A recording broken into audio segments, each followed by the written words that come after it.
Hello friends, welcome to our channel Hello Teacher. Today we learn in this video class 10th का chapter number 5 arithmetic progression की exercise number 5.2. 5.2 में question number 6 और question number 7 solve करेंगे. बाकी के other questions में पिछली वाली वीडियो में और कुछ नेक्स्ट वीडियो में सॉल्व करूँगी. तो चलिए स्टार्ट करते हैं हम आज के क्वेश्चन नंबर 6 एंड 7. तो question number 6, check whether -150 is a term of the AP.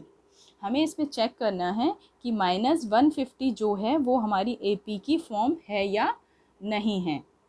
-150 जो नंबर दिया गया है वो हमारे इस AP में लाई करता है या नहीं. तो चलिए स्टार्ट करते हैं हम सॉल्यूशन. AP की हमें ये सीरीज़ दी गई है. इसमें से सबसे पहले जो जो चीज़ें गिवन हैं, AN इजिकल टू हमें दिया गया है -150. ये हमें AP की टर्म दी गई है और A टर्म हो जाएगा हमारा 11 फर्स्ट टर्म. D हमारा क्या हो जाएगा, second term minus first term. 8 में से 11 को लेस करेंगे, 8 माइनस 11 तो हमारी D आ जाएगी -3. तो AN का फॉर्मूला यूज़ करेंगे. AN इजिकल टू होता है हमारा A plus N minus 1 into D. AN की जगह क्या आएगा, -150 इजिकल टू A की वैल्यू 11 प्लस N हमें फाइंड करना है. D की वैल्यू -3 है. -150 एज इट इज़, प्लस 11 है, इधर आके -11 हो जाएगा, equal to N minus 1 into में -3.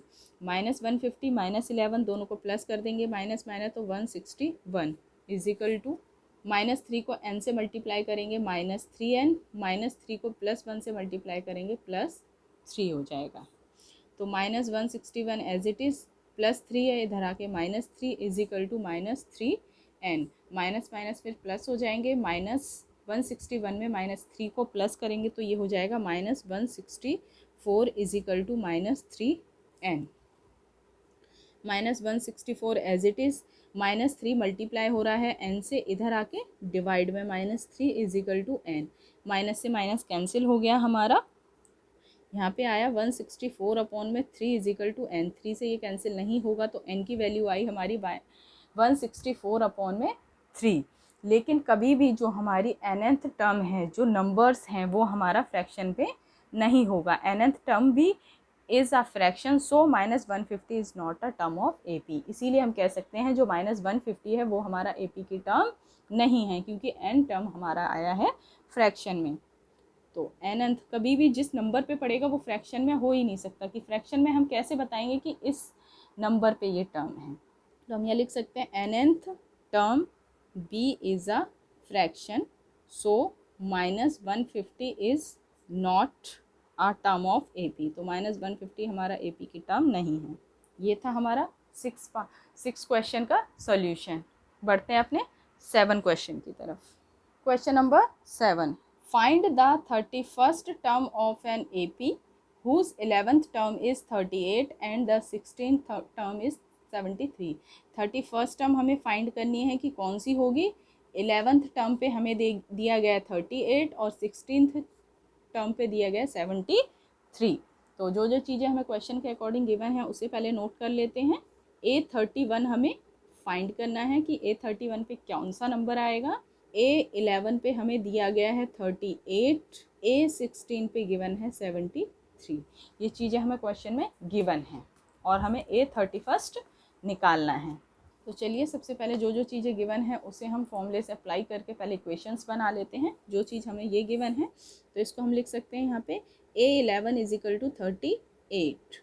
तो AN का यहाँ फॉर्मूला यूज़ करेंगे, A plus N minus 1 into D equal to 38. तो A की वैल्यू हमें पता नहीं है, प्लस N की वैल्यू पता है क्या है 11, minus 1 into D equal to 38. तो A प्लस 11 में से बन गया तो 10 D इजिकल टू हो गया 38. ये बन गई हमारी फर्स्ट इक्वेशन. अब हमें सेकंड इन्फॉर्मेशन भी दी गई है. सेकंड इन्फॉर्मेशन हमें A16 इजिकल टू 73. तो A16 इजिकल टू 73 इसे नोट कर लेते हैं. यहाँ पे AN का formula A plus N minus 1 into D equal to 73.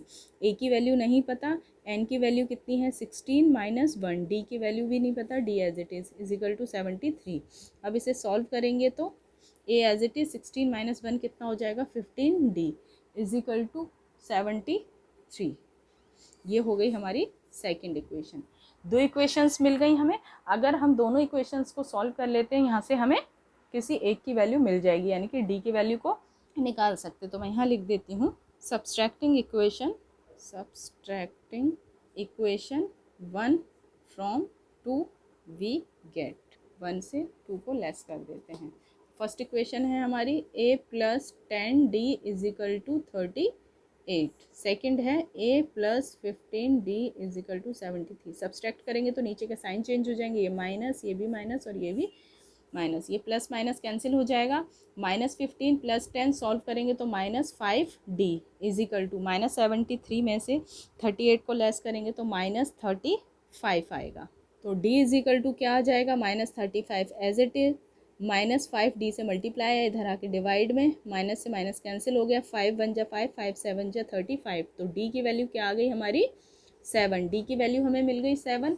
अब डी की वैल्यू को अगर हम किसी भी इक्वेशन में पुट कर दे तो वहाँ से हमें ए की वैल्यू मिल जाएगी। तो मैं यहाँ लिख देती हूँ put D is equal to 7 in equation 1 we get. तो first equation a plus 10d is equal to था 38। a as it is plus d, 10 की वैल्यू क्या मिली 7, d की वैल्यू 7 इज इक्वल टू 38। तो a प्लस 7 मल्टीप्लाई 10 कितना हो जाएगा 70 इज इक्वल टू 38। तो a इज इक्वल टू क्या आ जाएगा 38 प्लस 70, इधर आके -70। तो a की वैल्यू आ गई हमारी यहाँ पे -32। a की वैल्यू मिल गई हमें, d की वैल्यू मिल गई। a और d की वैल्यू मिल गई तो हम a31 अब फाइंड कर सकते हैं। हमें फाइंड करना था a31 फाइंड करना है। तो a31 का फॉर्मूला यूज़ करेंगे। a31 क्या हो जाएगा हमारा a31 is equal to a plus n minus 1 into D. A की वैल्यू -32 प्लस n की वैल्यू क्या हो जाएगी 31 माइनस 1 और d की वैल्यू क्या 7 प्लस 7। कैलकुलेट कर लेते हैं। -32 एज इट इज़ प्लस 31 में से 1 को लेस करेंगे तो ये हो जाएगा 30 मल्टीप्लाई में 7 -32 एज इट इज़ प्लस 30 को 7 से मल्टीप्लाई करेंगे, ये हो जाएगा 210। 210 प्लस में -32 ये हो जाएगा हमारा 178। तो a31 हमारा कितना आया 178। तो यहाँ हम लिख सकते हैं hence the 31st term of the AP is 178। ये था हमारा 7 क्वेश्चन का सॉल्यूशन। आई होप आपको दोनों क्वेश्चंस अच्छे से समझ में आए होंगे। Friend, like this video, please subscribe my channel and share with your friends. Thank you so much for watching this video. मिलते हैं नेक्स्ट एजुकेशनल वीडियोज़ में।